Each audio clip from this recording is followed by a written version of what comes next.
आपको बताएं कि डमी सीएम का जो पोस्टर जारी किया गया है उसके बाद जो फिजा में सियासी तपिश है, सियासी गर्मी वो बहुत तेजी से बढ़ रही है क्योंकि दिल्ली केंद्र है और यहाँ पर जब राजनीति हो रही, जब बयान आ रहे हैं तो बौछार सी हो जा रही है। सुनिए जरा।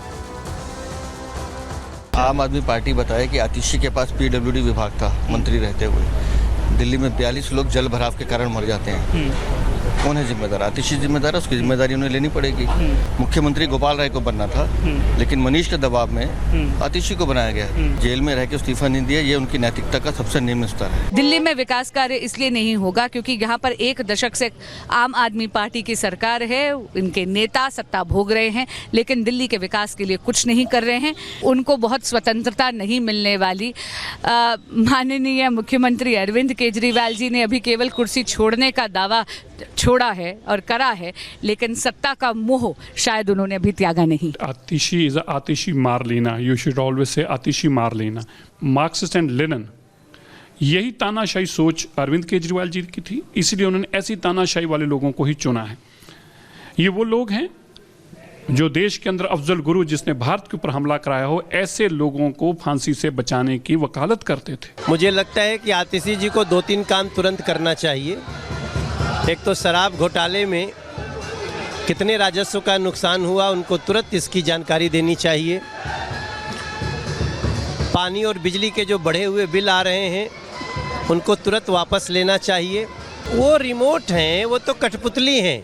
जो विचारधारा अरविंद केजरीवाल को पसंद है उन्होंने किया। दिलीप पांडे जी ने प्रस्ताव रखा और सब ने एक मत होकर के इसको सेकंड किया और मुझे लगता है कि और ऑलरेडी आतिशी जी बहुत सारी जिम्मेदारी देख रही हैं सरकार में, तो जो अब 2 महीने में जो बाकी काम है उस पर काम होगा। बहुत पहले दे देना चाहिए था और मैं समझता हूँ इनकी जगह कोई और होता तो माननीय न्यायालय का जो निर्णय आया था, जिस तरह साइन नहीं कर सकते, कहीं पर ऑफिस नहीं जा सकते, इतनी बड़ी बेइज्जती के बाद इनको जेल से बेल ही नहीं लेनी चाहिए थी। वो जो कह रहे हैं कि वो खड़ाऊं लेकर बैठेंगे, आतिशी जी को खड़ाऊं नहीं दिखाई पड़ेगी। अरविंद जी शराब की बोतल का भ्रष्टाचार छोड़ के गए, वही दिखेगा उसको। पहले ये 60 सीट 67 सीट के आसपास आम आदमी पार्टी आती थी, इस बार 70 में 70 ये टारगेट है। इनका सुपड़ा साफ इस बार जनता करेगी और भारी बहुमत से वापस से अरविंद केजरीवाल जी को मुख्यमंत्री। तो देखिए अब चर्चा तो शुरू हो चुकी है, कितनी तस्वीर बदलेगी ये वक्त बताएगा, लेकिन ये तीसरी महिला मुख्यमंत्री हैं जो दिल्ली में कमान संभालने वाली। चलिए जानकारी आपके सामने रख देते हैं, जल्दी से आपको बता देते हैं। देखिए सबसे पहले सुषमा स्वराज 1998 में भारतीय जनता पार्टी की तरफ से मुख्यमंत्री की कमान उन्होंने संभाली थी और बखूबी संभाली थी। और उसके बाद दूसरा चेहरा शीला दीक्षित जो काफी लंबे समय तक रही थी, 1998 से 2013 सबसे लंबे समय तक देखिए शीला दीक्षित मुख्यमंत्री के तौर पर रही थी, उन्होंने जिम्मेदारी संभाली थी। और अब तीसरा चेहरा जो महिला मुख्यमंत्री के तौर पर जिम्मेदारी संभालने वाला है वो है आतिशी सिंह। और 2024 में हालांकि 5 महीने का टेन्योर कहा जा रहा है कि तभी तक रहेगा, लेकिन क्या होगा, किस तरह से फैसले लेती हैं, क्या चेहरा बदल गया है, छवि भी बदल पाती हैं, ये अपने आप में सवाल बना हुआ है, इस पर हमारी नजर रहेगी। चलिए अब आगे बढ़ते हैं, अगली खबर का रुख करेंगे, अगला सेगमेंट उसका रुख कर लेते हैं, जहां आपको बताएं कि धार्मिक उन्माद फैलाने की बार बार कोशिश हो रही है। त्योहारों के बीच अलग अलग तरह की नफरती सोच बार बार सामने आ रही है। आखिर साजिश कौन रचा है, बात इसकी।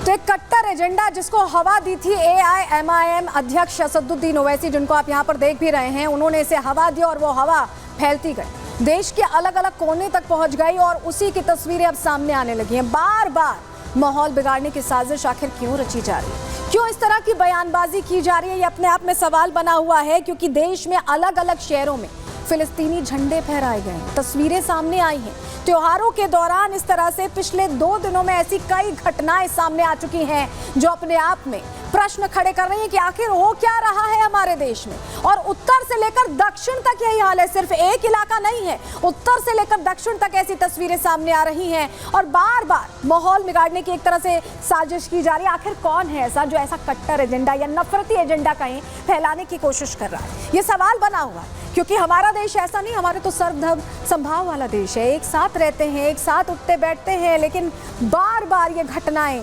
सामने जो आ रही हैं अपने आप में बड़े प्रश्न खड़े कर रही हैं। और आखिर माहौल कैसे बिगाड़ने की साजिश रची जा रही है। देखिए 4 घटनाएं जो हम आपसे कह रहे हैं कि पिछले 2 दिनों में 4 घटनाएं सामने आ चुकी हैं आपके सामने। सबसे पहली घटना श्योपुर मध्य प्रदेश की, जहां भड़काऊ नारे लगाए गए हैं, फिलिस्तीन का झंडा भारत में लहराया गया है। क्या जरूरत थी इसकी, भड़काऊ नारों की क्या जरूरत थी, आखिर क्या मंशा थी, ये प्रश्न बना हुआ है। और अगली घटना जौनपुर उत्तर प्रदेश की, जहां बाइक पर निकाला गया जुलूस, 12 वफात का जुलूस निकल रहा था और उस दौरान भी फिलिस्तीन के नारे लगाए गए, जय फिलिस्तीन के नारे लग रहे हैं। और जब तस्वीरें सामने आई तो सवाल पूछा गया है, सवाल भी पूछा गया है, कैसे पूछा गया बताएंगे आपको, लेकिन इसके अलावा बताएं, फिर से दीजिएगा ग्राफिक्स। बलरामपुर उत्तर प्रदेश से भी वही तस्वीर सामने आई, माहौल बिगाड़ने की कोशिश की गई और यहाँ पर भी एक चीज आप कॉमन देख रहे होंगे, फिलिस्तीन को लेकर नारे लगाए गए। चौथी तस्वीर कहां से आई, चिकमंगलुरु कर्नाटक से। इसीलिए हम कह रहे हैं कि उत्तर से लेकर दक्षिण तक वही हाल है, यहां पर भी फिलिस्तीन का झंडा लहराया गया है। क्या ये फिलिस्तीन में रह रहे हैं जो फिलिस्तीन का झंडा लहराया जा रहा है, ये अपने आप में सवाल है। बार बार इस तरह की घटनाएं बहुत कॉमन होती जा रही और इसीलिए प्रश्न उठ रहा है कि ये कट्टर मानसिकता आ कहां से रही है, जो हवा दी गई थी क्या वो इतना आगे बढ़ गई है। ऐसी घटनाएं आने से कौन आखिर ये साजिश रच रहा है, चलिए तस्वीर भी देख लीजिए।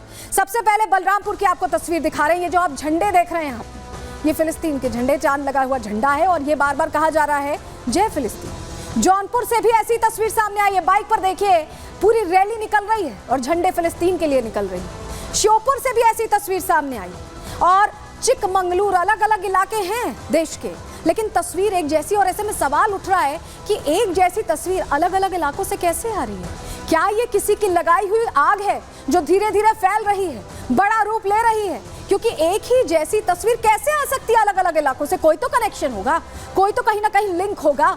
और इसीलिए प्रश्न खड़ा हो रहा है कि ये कट्टर मानसिकता, ये हुड़दंग, ये त्योहारों पर उत्सव को उत्पात में बदल देना क्या चल रहा है और क्यों चल रहा है और कौन चलवा रहा है, ये तमाम प्रश्न हैं जिनका जवाब लेना बहुत जरूरी है। लोग जनरली इग्नोर कर देते हैं कि अरे यहाँ से तस्वीर आ गई, वहां से तस्वीर आ गई, लेकिन बार बार त्योहारों के बीच उन्माद क्यों, ये बहुत बड़ा प्रश्न है। एक त्योहार में नहीं, हमेशा ही हो रहा है। और त्योहारों की आड़ में देखिए धार्मिक भावना जो है, आस्था, उसको चोट पहुंचाई जा रही है। हिंदू मंदिरों के सामने भड़काऊ नारे की तस्वीर हमने आपको कई बार बताई, कैसे अलग अलग जगहों से ये तस्वीर सामने आई। श्योपुर और बलरामपुर में ऐसी ही तस्वीर देखने को मिली, एक जैसी तस्वीर, जहां पंडाल जो लगे हुए थे, गणेश पंडाल, वहां पर हंगामा हो रहा है, नारेबाजी की जा रही है। आखिर क्या जरूरत है, किसी की आस्था है, एक दूसरे के धर्म के प्रति अगर सम्मान नहीं रखेंगे तो कैसे रहेंगे इस देश में जिसमें सभी धर्म के लोग रहते हैं। पटाखे फोड़े गए, उपद्रवियों ने स्थानीय लोगों के घरों में फेंक दिए पटाखे, क्या जरूरत थी इसकी। बलरामपुर में मंदिर के सामने भड़काऊ नारे लगाए गए और ये बहुत कॉमन होता जा रहा है। जब भी त्योहार आते हैं ऐसा लगता है कि उन्माद पैदा करने की कोशिश की जाती है, एक नफरत पैदा करने की कोशिश की जाती है, जरा भी सम्मान एक दूसरे के त्योहारों के लिए नहीं है, ऐसा लग रहा है। क्यों कह रहे हैं, तस्वीर भी देख लीजिए, तस्वीर आपके लिए देखना जरूरी है। श्योपुर की तस्वीर सबसे पहले दिखा रहे हैं, देखिए 2 तस्वीरों में आप देख रहे हैं, मध्य प्रदेश की तस्वीर है जहां मंदिर के सामने कैसे हुड़दंग मच रही है, कैसे नारेबाजी हंगामा हो रहा है। प्रश्न ये, जरूरत क्या थी, कोई पूजा कर रहा है, पाठ कर रहा है, आप उस दौरान इस तरह से खलल डालने की क्या जरूरत थी। ये तो मंशा रही होगी ना खलल डालने की, तब खलल डाली गई। और दूसरी तस्वीर देखिए, उसी श्योपुर में फिलिस्तीन का झंडा लहरा रहे हैं। आखिर क्या है,